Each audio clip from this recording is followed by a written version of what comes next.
Welcome back to our St. Louis Blues rebuild in Franchise Hockey Manager 11. We start the new year off in 5th place, and currently it doesn't look like it's going to be a great road ahead. I mean, we are within striking distance of 3rd place, but if we can't get 3rd place, I don't like our chances of actually even hitting the wild card.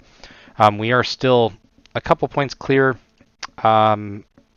of, I guess, the next wildcard spot. We could squeeze our way through it, but recent form has not been our friend. But I'm looking into it, and I think we need to make some serious decisions here. Just looking at it, Baldock with 35 points in 43 games, Thomas with only 28 and 43. So clearly our issues are firepower.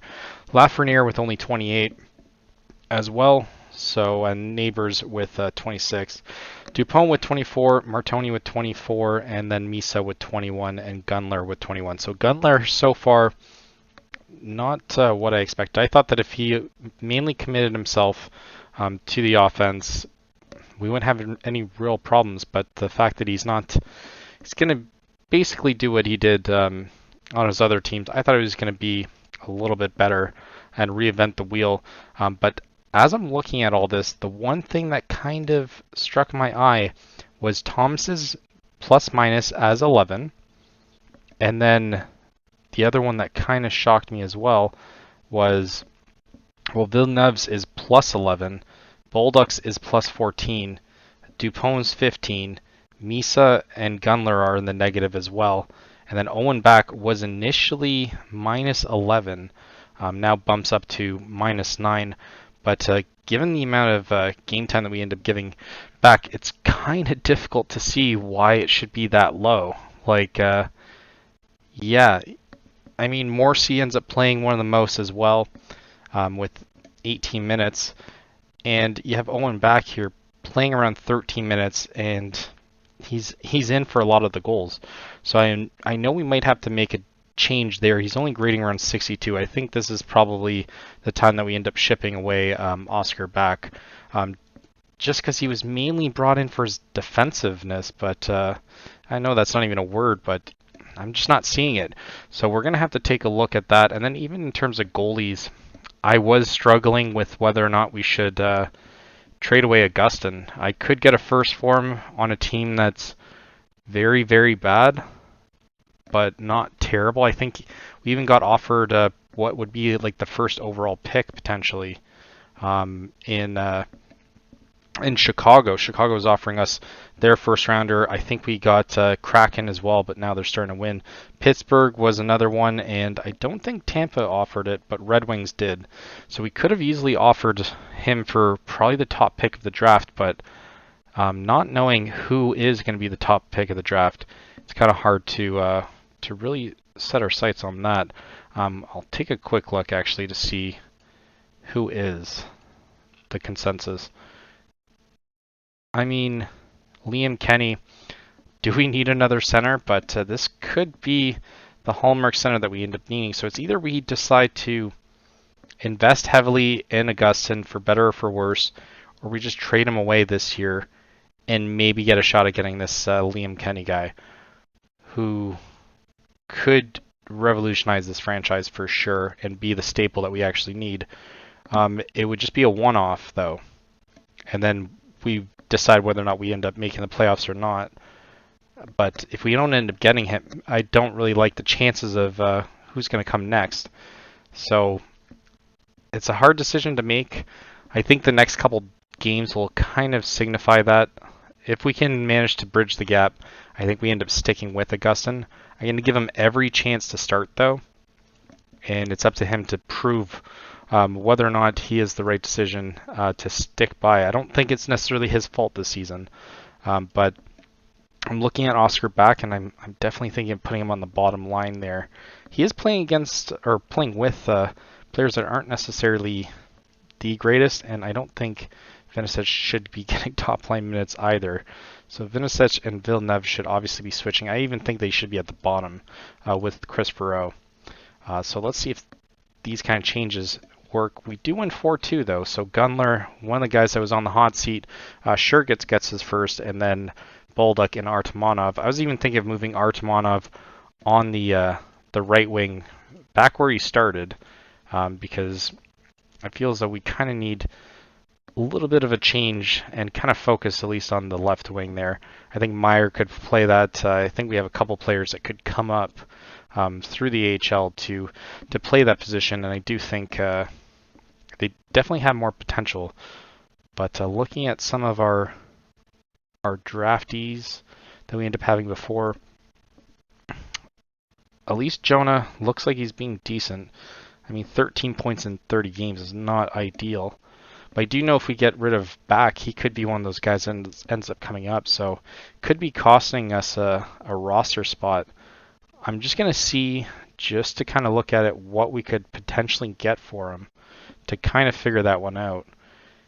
And then kind of see if it makes the decision easier for us. Lafreniere is now down to a 3-star, and Morrissey as well. Morrissey could also be one of those people that we trade now.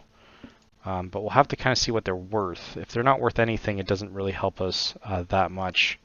So we'll end up looking for picks, because anytime it's player, it's terrible. And a first rounder for Back. That makes it utmost easiest.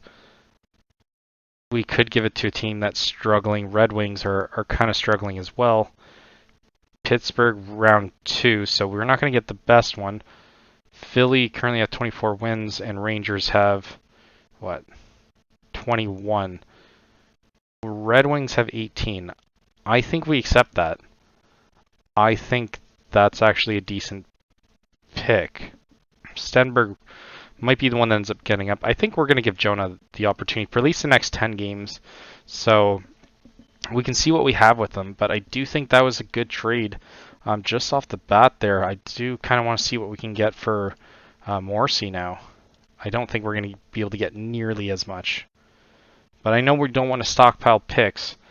But the fact that we managed to actually get something decent for him is pretty wild.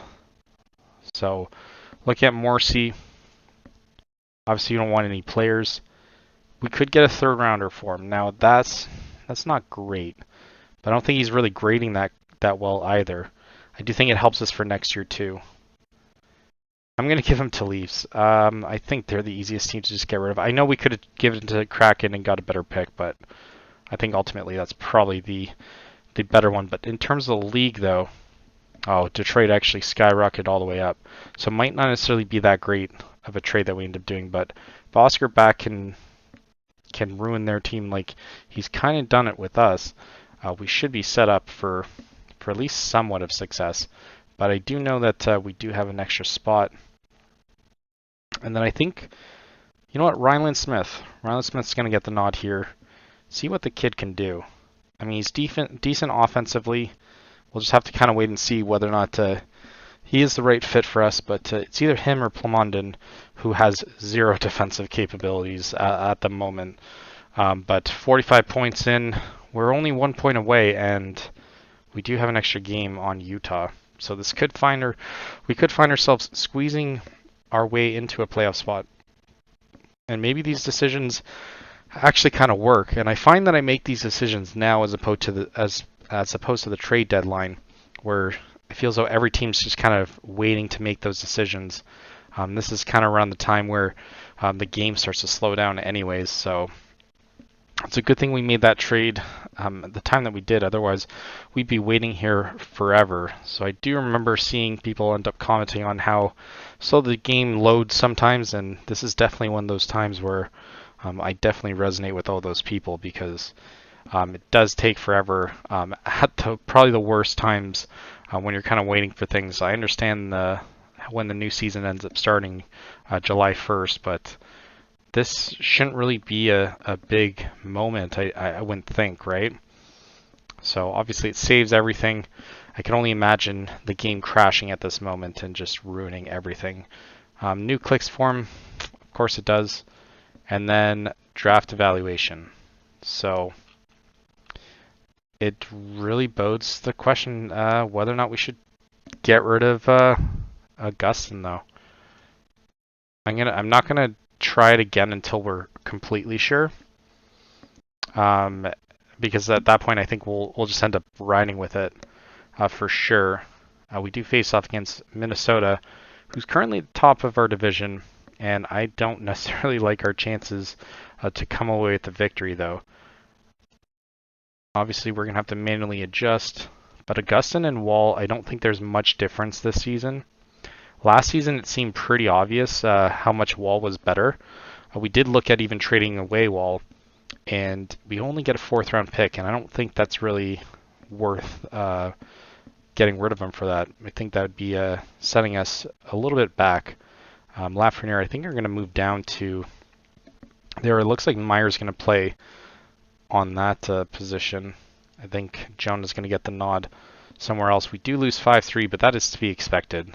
At home, or sorry, away from home in Minnesota, and they're the top of the league.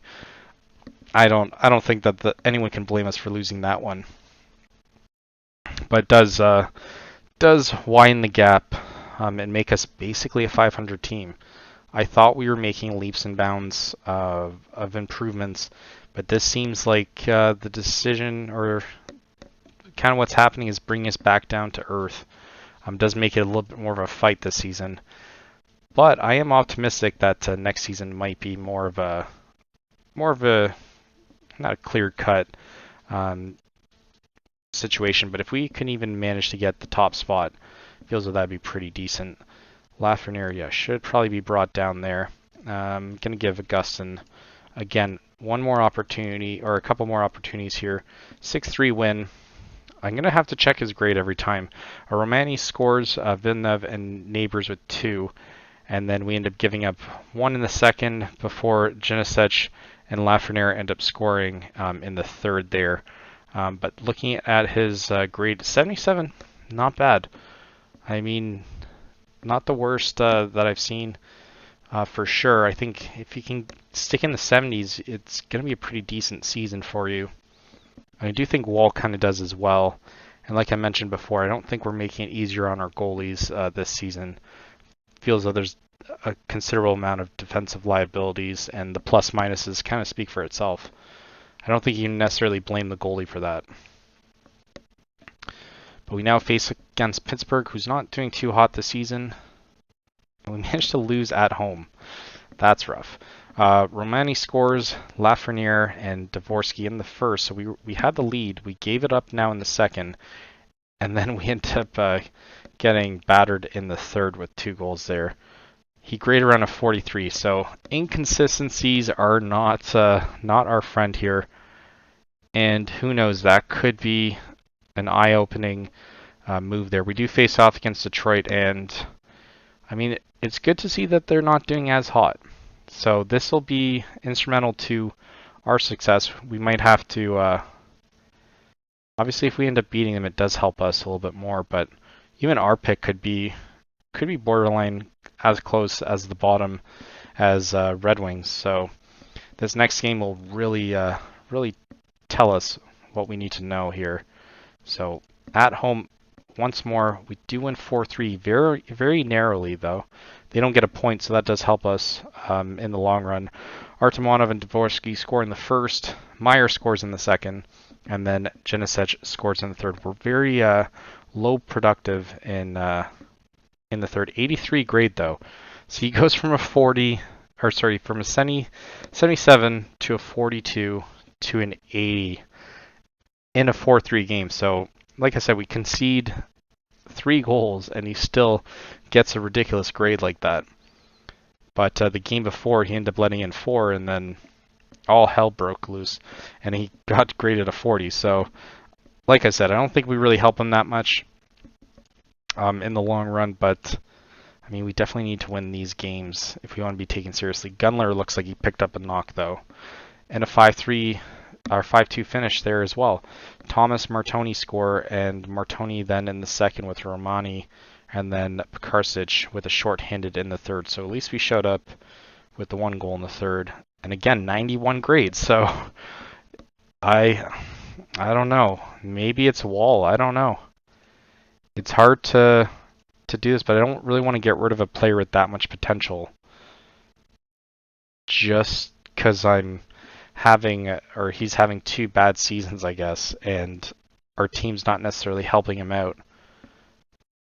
But at this point, This is the make or break. We end up getting 51 points though, but it does look like Utah and Colorado are definitely showing some grit there and winning when we're winning, and when we lose, they're winning as well. But I don't know if we are going to be good enough to make a wild card spot.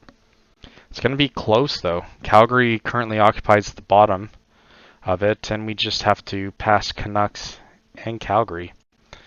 So now facing off against Detroit, we lose 5-2, so we can't win away from home to save our lives. Neighbors ends up getting his 14th, and then Gunler as well. I think Gunler might have to go.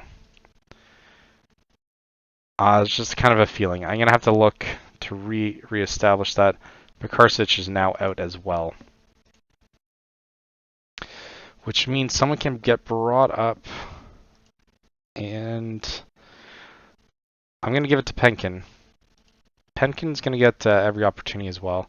If we're going to lose, we're going to lose swinging, I find. Sandberg could have been the other person as well. Max Osgood looking like he's developing pretty good. And then Vic also. Vic could come up next season. Offensive rating looks off the charts for sure. But like I said, I think we need more of a defensive one for sure. But Detroit's still at 43 points. We're at least in the 50s. So 43 is still towards the bottom.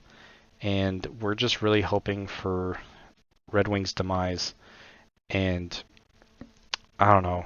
I'll have to look at Augustin's trade value again. But it's going to be hard. I know I don't like paying that much for goalies anyways, so could make it a lot easier regardless. But with the injuries, we're going to have to shake things up. Villeneuve day to day as well. Maybe Singh gets his debut here. And again, we're going to stick with Augustin. Facing off against Pittsburgh, we should win this one. And we lose 5-3. Jesus. Okay, so we're down 2-1. Vernhoff with the goal in the first, and then the second we fall apart. Mies ends up scoring the third, but I'm going to have to take a look at everyone's stats once more and kind of get to the absolute root of this. Thomas minus 14. Villeneuve still 16, still positive despite all that. Penkin now to a -2, but he didn't play yet. So, that's a bit rough. Yeah, minus 14 is so hard for Thomas. Maybe he can't be on the top line anymore. Maybe that's what it is. He's only grading a 65 despite that bad. And who else is kind of there? Palika also not doing that well. Janicic, Misa doing pretty bad. Neighbors as well. We could look at getting rid of Neighbors. Yeah, we could look at getting rid of Neighbors. Did click the wrong thing there. Now goalie stats. That means virtually identical. Same amount of wins, same losses. Goals against is definitely on the Augustin side, but it's pretty identical. I think we have to kind of rely on Augustin despite his inconsistencies. We do face off against Montreal now. And Montreal's at the top of their game, only 9 losses. Wow. 42-9. That is crazy. Villeneuve's going to sit this one out as well. I do kind of want Penkin to play, though. So we're going to take off Misa. We're going to put on Penkin. Maybe Misa shouldn't be so high in the lineup. I'm going to give Penkin every opportunity here. And we're going to move down. Yeah, Artemonov on the bottom, maybe. Yeah, kind of see how that goes. And can we... I doubt we beat Canadians at home. And we do somehow. 7-2. Never understand that. Martoni with his 7th. Pelika with his 3rd. Thomas and Meyer end up getting on the score sheet as well. For Baldock, Vernhoff, and Gunler all in the 3rd. So maybe Gunler isn't the problem.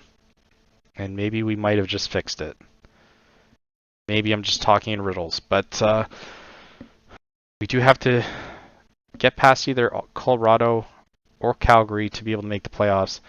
I think 3rd place is out of reach at this point. So 52 games in, and it is definitely going to be an uphill battle. And Red Wings look like they're tanking completely. We'll have to take a closer look and monitor that. I would rather the league, yeah. And 45 points, I mean, they could drop to the bottom. That would be awesome for us.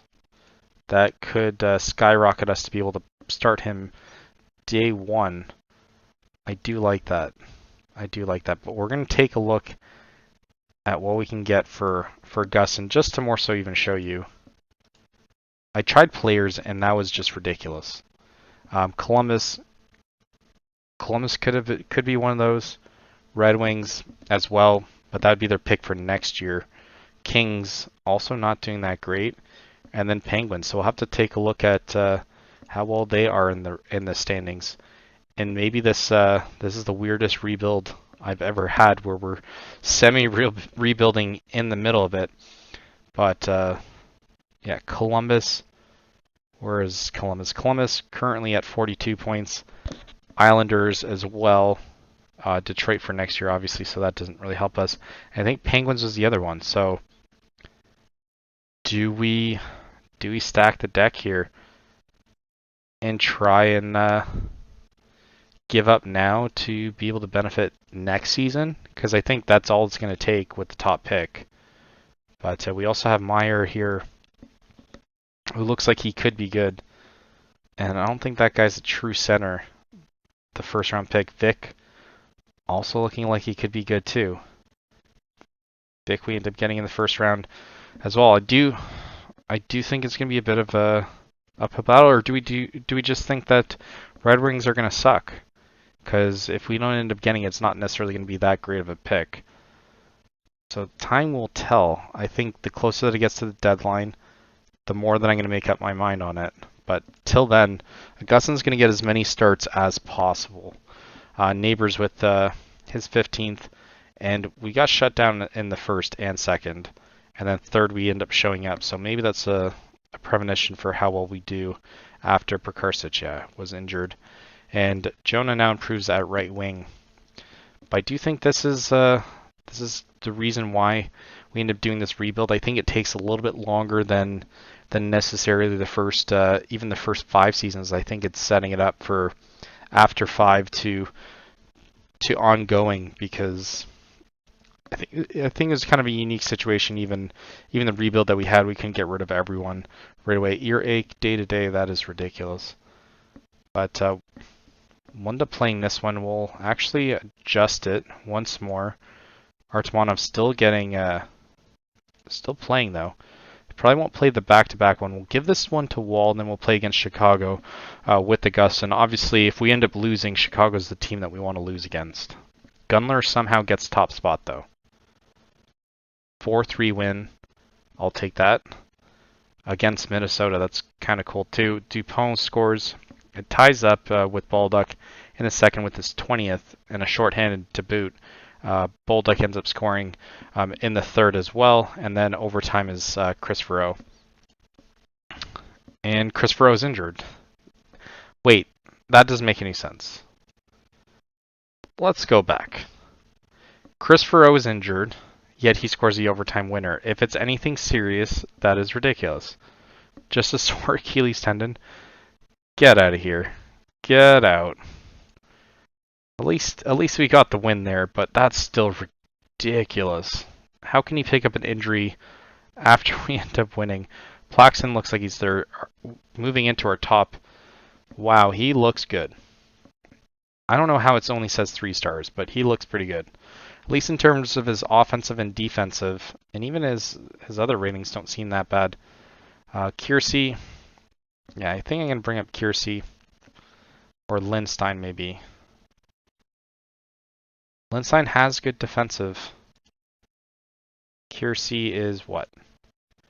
Yeah, Kiersey's all offense. I think we're gonna take the technically worst player, but much better defensive player in replacing him.